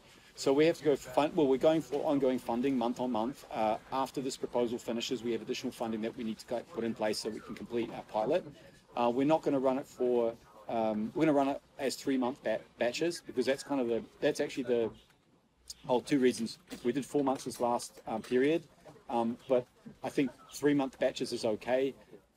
There's a lot of volatility right now in Dash. We don't want to also lock ourselves into a payout and then that payout not being topped up enough, if you know what I mean. Like if we have posted at a certain value at the beginning, and then by our 4th month of payment, like what's happened now, it's materially lower than what we went for at the beginning, it causes us problems. So we're actually better to have a slightly shorter funding periods. It's no, like, it always takes a lot of effort for us to go back and lobby, make sure people are voting. But then, that carries forward for the next 2 months. And I think that that's appropriate as well for the masternodes to be able to track our progress. They can always defund us, of course, month on month. But, we'll have another 3-month proposal that's coming up for, August, September, October, across the pilot period. All of those numbers, we've always had those. We've had those out for a very long time now. Obviously, you guys update the report. The latest report that we have from Dashwatch indicates like where our budget is at the moment for what we're doing, and you'll see the proposal go up for August anyway.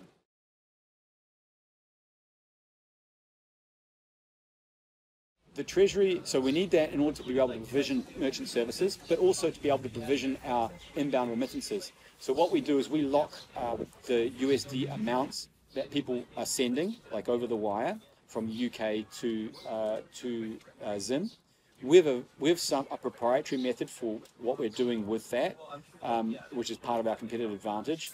When people receive that locked money, it might be like 2 days later they want to cash it in. When they can either drop it straight into their wallet as Dash, they can also go and cash it out as cash, which is what most people will start to do. They can also pull it into their wallet and send it to somebody else, which is the feature that we're wanting to start to encourage people to do. Let them receive the money and then start to make payments, maybe initially to some relatives or other people who receive that money coming in from that expat. Normally what happens is money comes in from an expat that's, say, in the UK. It's going to go to Zimbabwe, to a trusted family member in Zim, and then that family member will pay out everyone else, and then they will go and collect the money as they like. And that's the process that we're trying to build to begin with. that requires us to have the treasury so that we can make that lockdown of those USD funds. We just essentially have a ledger system for that. And then we have to have an exchange integration to allow them to, at a point in time in future, drop those into Dash. Right, so that Kuva treasury, if you imagine, it's for the on-ramping and off-ramping into and out of USD, and allows that hedging across that period of time as well. But also for merchant services, it's essential as well, because in merchant services, a merchant is in the business of selling, like, a particular good. Now, the people that make these and the supply chain all runs on USD. So we have to have the ability for someone, although they have Dash, to pay the merchant, but the merchant receives USD, because they're not in the business of taking crypto risk or Dash risk. They're in the business of selling sunglasses or whatever it is they sell and making a margin on those. And their entire supply chain is, at the moment, like until the world completely changes, it's based on USD. So part of the treasury, what that will also do is it allows for those liquidations to happen, allows for that accounting to happen as well, and for the crypto risk to not be present for the merchant. Appropriates risk depending on which person is involved. In that particular example I gave you, it'll be someone with Dash who's holding the crypto risk themselves, paying a merchant who doesn't want to, and they will pay on the spot. There's a spot rate executable quote that's given, and then the merchant we have their ledger that is accrued, which we then net settle with them. And so all of these are treasury operations and software that is we're developing that at the moment, right?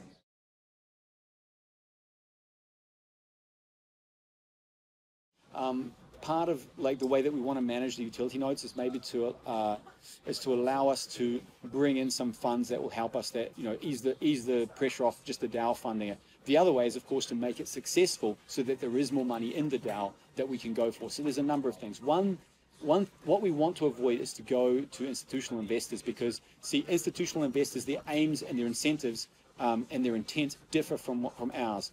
They want to take equity, which we're not giving away to anybody anyway. It's all like, there's no equity owned by any person in Kuvacash. We're holding equity in trust at the moment, but the long term, medium to long term, is that this is a foundation and a trust that will operate a bit like, say, Dash Core, will operate for the long term and keep this as it's a money system that can be rolled out to multiple jurisdictions, right? So we don't want investors coming and taking equity. We wouldn't even know what to give them. What we want is we're going to come up with a mechanism that will allow us to incent money that comes in from outside. We're working on that as well. But yeah, we're looking at other sources of growth capital. But I think if we can land Dash properly in Zimbabwe, if we can remove some of the liquidity off the top of the market, the price of Dash should appreciate, because it's being used, for what would be historic, wouldn't it, if we landed it and made it work. So it's a historic thing we've done. That will be a very, very good story for Dash. It also removes a lot of liquidity from Dash. The price should appreciate. We should have more money in DAO to do these sorts of things, to help us to take capital in to roll it out in other countries. I don't think anybody will be complaining if we get to that point. It's not a bad. It's the problem that we want, right?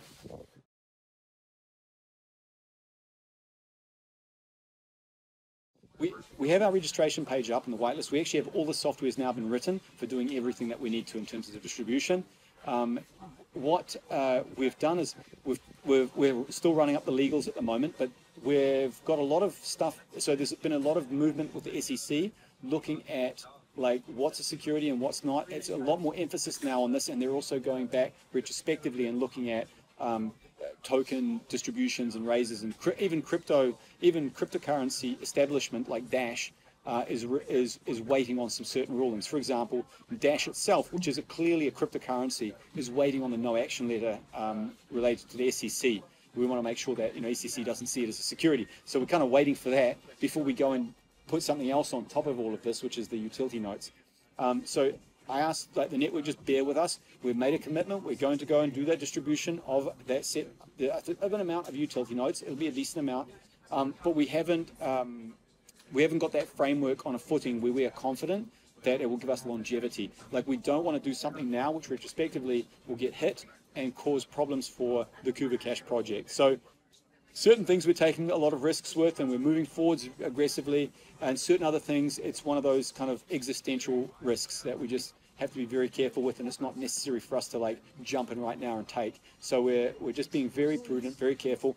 If you do have your keys and you voted on the proposals September to November, the first proposal, which was the 3-month one.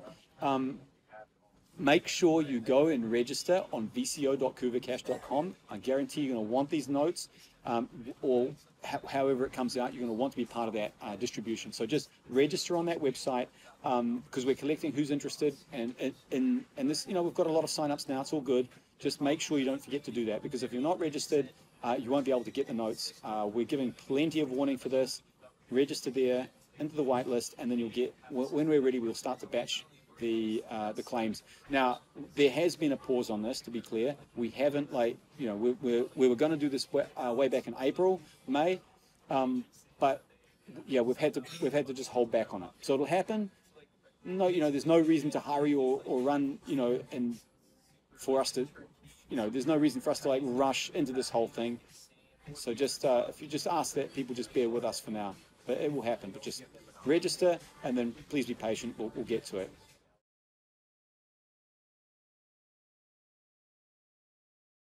Sure. There could be regulatory issues that come up, and that hasn't settled yet as far as Zimbabwe is concerned. That's really, I don't know. We don't know what that landscape looks like. I think the way I describe it with the convergence points is every time we sort of go into a cannonball run or a work stream to get to the next convergence point, for us, it's a bit like going back and cutting through the jungle. We don't know what's going to be next. Maybe we're going to see a cougar or a gorilla. Maybe we're going to see a pot of gold. Who knows? But we have to kind of cut through that jungle and get to another higher vantage point. And that might be, now we have the regulation. Now we can talk to certain strategic partners. Okay, how do those conversations go?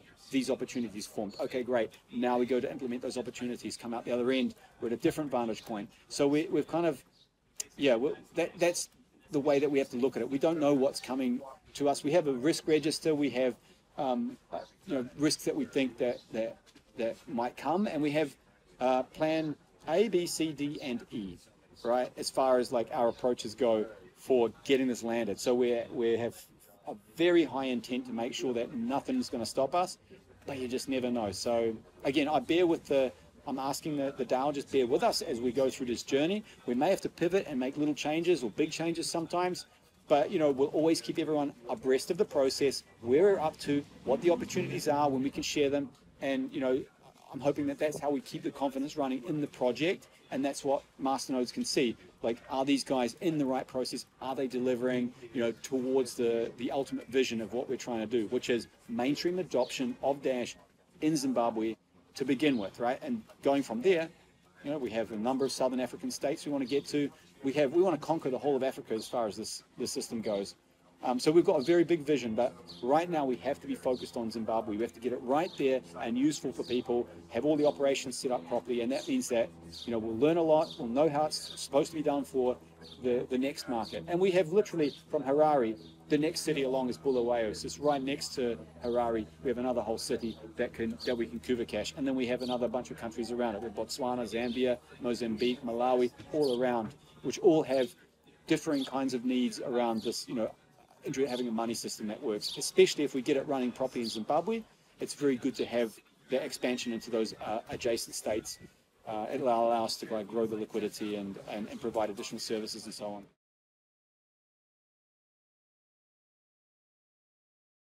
A lot of the partners want to see that we get traction running first, right? That's key. So although they want to be involved, you'll get partners at a distance, and that's the same thing like when we were pre-regulation, right? We could get a few conversations happening. I've got some great examples I can't even share, right? But we have some fantastic. As soon as we get our license, so many doors open. As soon as we get our premises, more doors will open. As soon as we get traction on the ground, more doors will open. In fact, people start to chase us down. So the partner development is kind of in line with where we are as a business. A lot of partners are just making sure that they've got us at arm's length and are making sure that they can, when the time is right, jump for that opportunity. So again, developing this kind of a business in a greenfields way, people want to see that you can actually land it materially on the ground. The DAO is really helping us out by, we're being funded. We're not being asked for exactly this number of wallet installs or exactly this, we're just saying, look, that's our process. Does this make sense to you? The story I'm talking about now is what we're living in terms of our partner development. We do have partners who would not speak to us before we had our Adler. we have partners today that are likely going to not speak to us or take us quite as seriously or apply quite so many resources until we have premises or until we have some runs on the board with our remittances. As soon as we demonstrate that traction, people can see that the train is moving and they want to hop on, right? But if the train's not even built yet, we don't have a chance to even talk to these people sometimes. So does that make sense?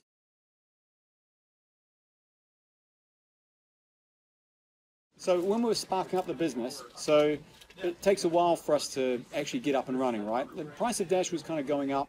We'd started to engage people and trying to get people out of their contracts and onto the team. That was our first convergence point, right? So although we needed the funds so we could make some commitments to individuals, we had people leaving very serious, like senior positions to come and join us, right? So we needed the funds to make the commitment. It didn't mean that all those funds are going to get paid immediately or converted immediately. So we just had some Dash sitting there, and we just thought, well, let's park it into a node. It's not what it's going to do is generate a little bit of money over here, and at the end of the day, we don't know how long it's going to go for. At the end of the day, it actually ended up running for like 25 days or something, and we put it into the voting pool and to be honest, we didn't really think about it too much. It's an extra one vote, no big deal, and subsequently, here's what happened. Come December, January, we had a conversation about whether because we broke the node in order to liquidate and make some payments. So come January, I think we had a discussion about it, and we just said, look, we're not comfortable with running doing that again, because we're going to go for some more funding maybe. If it happens again, we wouldn't be doing it again. There's obviously like a grey area as to the ethics of it. So so we haven't done it again since then. What happened with that is that, okay, look, all of these things, like little actions we take with that money, all of these things, it's not like there's a written rule book for what you can and can't do with the funds that you've received, given also that at the time, for like less than a month, we didn't need to go and liquidate anything, right? So we just thought, okay, look, it didn't, to be honest, all of these ethical conversations that people were having, we just didn't have because we were so damn busy.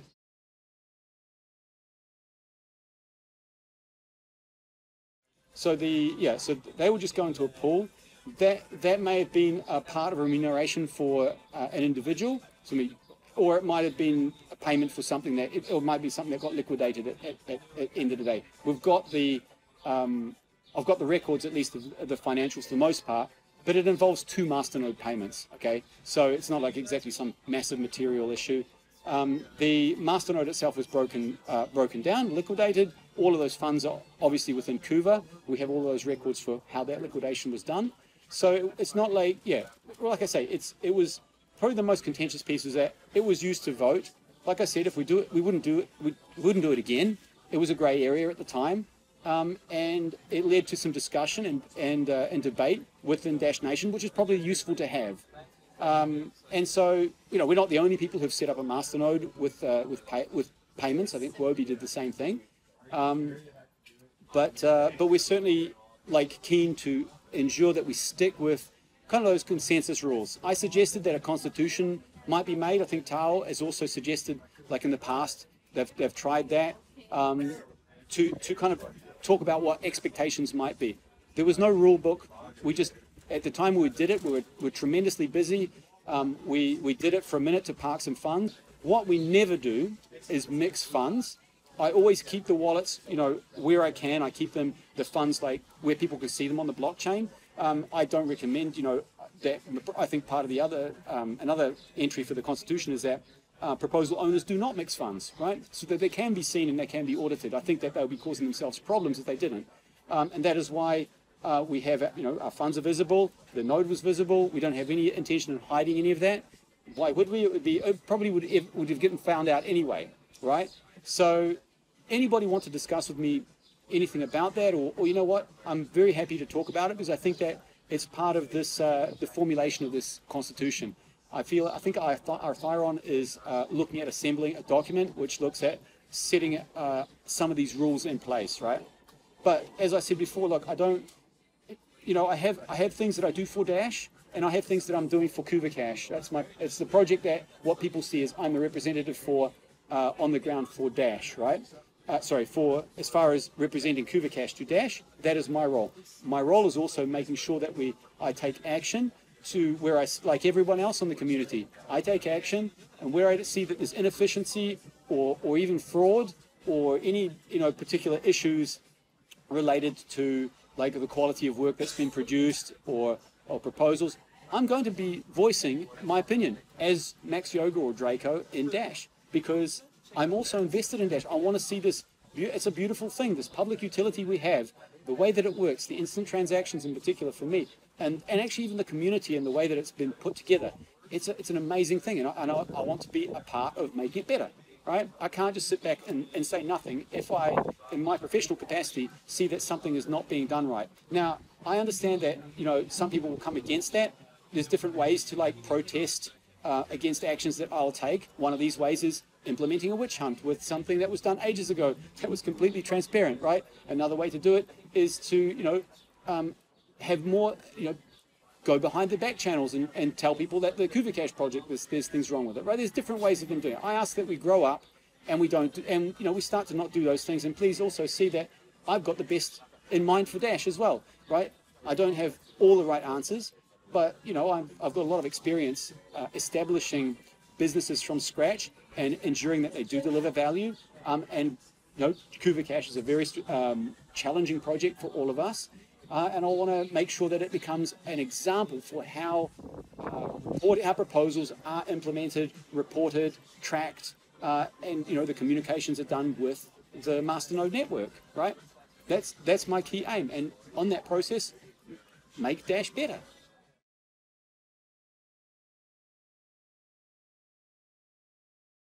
So this is one of the reasons we have some reserve. We really, at the moment, we don't want to lose a month. We'd be in some trouble. It's all about ensuring that we have confidence to make certain moves within the business, right? One of these things is I have a number of people who are employed who are to help us within Kuvacash, and they want to have the confidence that we have at least like a runway that in 1 month we're not going to run out of funds and everybody has to go or hold off being paid, right? It's just that's the nature of how you run a business. We can't run month to month. We have to have some reserves, and we think a minimum amount of reserves is around 3 months. We're down to 2 months because of the depreciation. We are going to be asking for more funding next month. If we don't manage to make funding for 1 month, it basically we would have to supplement by putting that funding forward to the next month as well. It would put pressure on the treasury, and if we weren't making funding then the project is going to have to be materially changed. And in other words, it would be that the DAO does not want to go for the opportunity in Zimbabwe, that's all. It would really mean that we'd have to wind down and make sure that we can meet obligations that we've currently got in tow.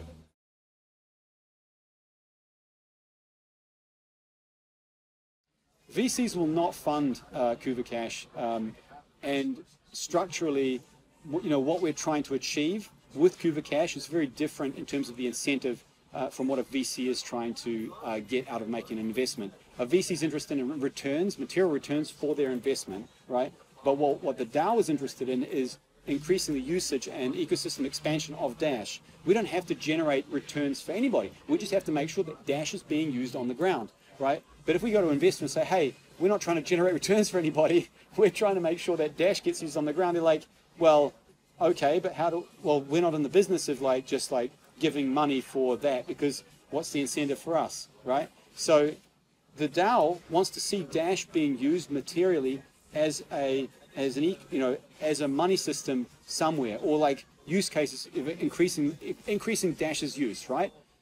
That's really where that disconnect happens from a VC, right? So we wouldn't be given institutional funding. Now, on top of that, a VC would find it difficult to get their funds out of a country like Zimbabwe. The fund security is actually an issue. Whereas the DAO, it doesn't really matter. We're funding something that we want to just get to land in the country.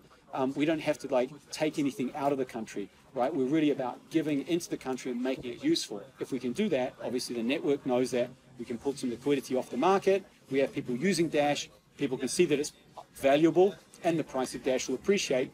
That is why masternodes are holding their masternodes. That is why we're in this to land Dash in Zimbabwe, not there and to land Dash and make a pile of money for entity X. It's a hell of a lot more efficient for us to just have DAO funding and not to worry about alternative sources. We are thinking about alternative sources. We're going to be looking at that, and I really can't say too much because, again, the SEC is still establishing the ground of what can and can't be done without getting into too much trouble. So, but right now, we're relying on the DAO, seeing that this project is useful, seeing our actions on the ground are leading to Dash going to be adopted as a mainstream money system, right? And we think that that's aligned with the incentives of what the network expects to see.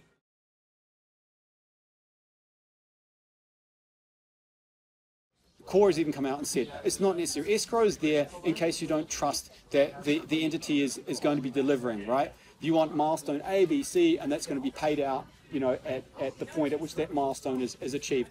We are a strategic initiative. What that means is we are keeping everyone abreast of our progress. Are they happy with that progress and confident that the team that we've got is actually delivering? We're not taking the money away and running away with it, right?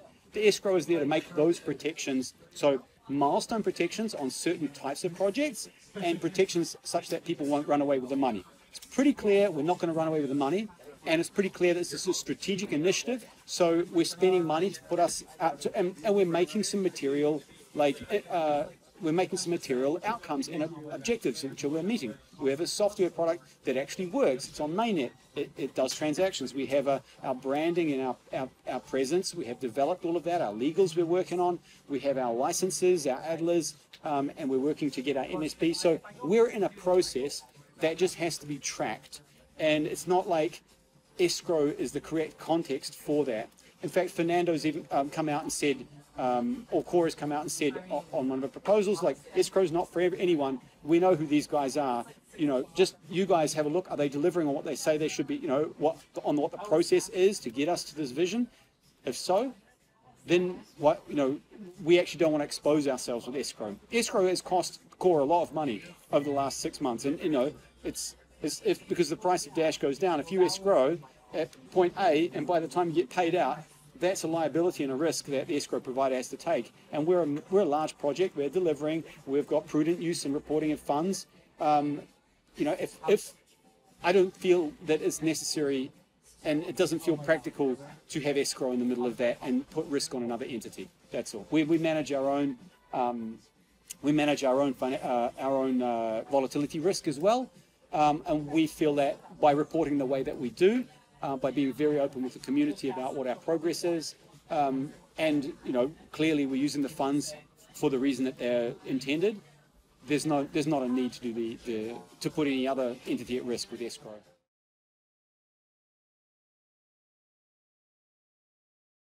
We are having to hire, because we're Spiro's doing a ton of project management. He's managing the partner program. Like, everyone's wearing a lot of hats, and I have to break those roles because I just can't put that pressure on everyone all at once in one go. So what's happened is we hire a project manager, and we're hiring a new BA for the front end, and we're actually lowering a little bit of the cost there by one of our service partners, the Solidus. We're actually going to be lowering the amount of work that we get those guys to do, in-housing some of it and splitting the roles. But that's really a one part of lowering some of the costs of our operations, but also placing them more appropriately in the business structure that's been emerging. We have to, because we're looking, where does it work? Where could we optimize? Who's getting pressure? What roles can we break out? The business is still actually establishing. It's only been a few months, but we're going like a rocket. But that's how we've been managing it. We're not. I don't look. If the price of Dash appreciates and we're holding it, I could do with an operations director, but right now we just have to absorb that in, and that's part of how we manage it. It's not optimum, but it's, what other choice do we have? If Dash goes down $200 again, we're funded at 285. We're still managing and hedging our risk on that, but I can't be massively expanding the scope of the executive team, for example. I've got a great executive team. We don't really need to move on that now, but we're operationalizing. So who's going to direct that, right? We'd have to split that. Probably could be between Judy and Spiro, once I've got Spiro's work out back into our new project manager. A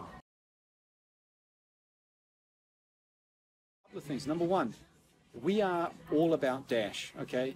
We have no reason and no intent to go anywhere else. We want to make sure that Dash progresses with its development in a certain way so that it supports us. That's essential for us, and I'm hoping that masternodes can lobby to have some of the things that we're asking for be put into the Dash functionality.